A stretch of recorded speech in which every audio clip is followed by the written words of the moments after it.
First question is from Swayze Lifts. I've been in a deficit for several weeks and I'm seeing results, but I can't seem to shed the last few pounds of body fat to see my abs. Where do I go from here? So this is where I love to reverse diet you, or put you on a mini bulk, and also switch your programming. So like if I have a client that I've been, our goal is to get to a certain point, and this is, by the way, this is very common. It's like the last place to go. Always. There's like these phases, like, when you first get started, it's relatively easy to see results because anything is going to show change in your body. And then as you get leaner and leaner, it actually becomes more challenging. It might become more mentally easier because you've built consistency and behaviors and habits now and a routine. But it does get more challenging as far as what the levels that you have to push yourself to, or the science that you have to apply to really get to the next level. And so when somebody is training with me and we run into this roadblock, and of course, I never let like 1 week be that too, because there's a lot of things that could happen. Like you could have had a stressful week. It could be that time of the month. You could have other factors that are making you think you're not seeing as much results. So I never let like 1 week of whatever we're doing dictate a major shift in my programming or diet. But if you've had 2 or 3 weeks where you've really plateaued and you can't get that final last 5 or 10 pounds or 2 or 3% body fat, that's normally my sign as a trainer now. Okay, now I'm going to increase the calories for a while because you've been in a deficit. Your body's obviously getting very adapted to what we're doing. I'm also going to switch gears on how we're training and programming and put you in a different direction.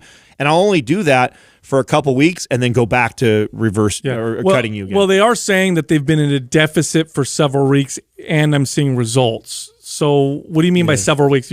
You've been in a deficit for 3 weeks? And now you're frustrated that you can't see your abs. What body fat percentage were you starting at? I mean, it's only if it's only a few weeks, right? That's a good point. And you're seeing results. Yeah, so it's like it just sounds to me it just needs to keep going. Yeah, it's like I've been bench pressing for 3 weeks now, and I can't add 50 pounds to my bench yet. What's going on now? Maybe you just got to do it longer. Yeah. I don't know how long you've been doing this. If you started at if this is a man, and you started at 13% body fat. And you're only doing it for several weeks and you're seeing results but not seeing your abs, I'd say keep going. Yeah. You might need to get you might need to get a little leaner. If it's been like 6 weeks, 7 weeks, and you started at 12% body fat and you really plateaued, then I would do what Adam's saying. And the reverse diet literally means you're just increasing your calories a little bit. Typically, you'll add, depending on the person, anywhere between 150 to 300 calories a day. Focus on building strength and muscle. Now, this is something interesting about this process. Sometimes, if you do it right, depending on the person, reverse dieting, bumping calories, focusing on strength training, gets you leaner too by itself. No, that's why it's a great method. Yeah, sometimes it's like that's what gets you leaner. Especially when you do it as calculated as what you just said. You just add about 100 to 300 more calories. Like that's not enough to put on like pounds of fat. Right. And if you also change the program at the same time, normally that is enough to do both. Like you'll definitely kind of kick you out of that. Yep. And so my advice was, I want to make that clear. If you have a plateau, but you're right. If you're still seeing results, then stay the course. Stay the course.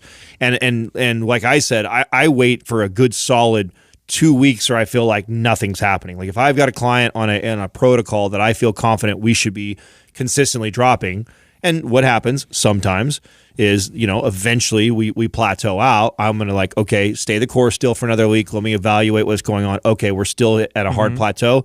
Now let's make some adjustments. And then that's one of the ways that I would make adjustments. The last resort, that none of us mention, because we do get a lot of cardio type questions. Like cardio is like the very last thing that I want to add. I want to manipulate food and manipulate programming as many times and ways that I can before I just say, okay, now what I want you to do is, 20 minutes of cardio every single day after your workout. Like that's it. That's an easy way to kind of break out of a plateau, but it's also the last way that I want to do it. That's my final, okay, we're almost right where you want to be. Okay, let's ramp up the cardio. Yeah, and here's the last thing you can do. You can also try building your abs. You may be in a situation like I was years ago where I would get down pretty lean, but my abs wouldn't really pop out. It was because I needed to develop my abdominals. As I got them developed, I was able to see them at higher body fat percentages. We have a program called the No BS 6-pack formula that really focuses on developing the muscles of the core and the abs so that they are visible at higher body fat percentages.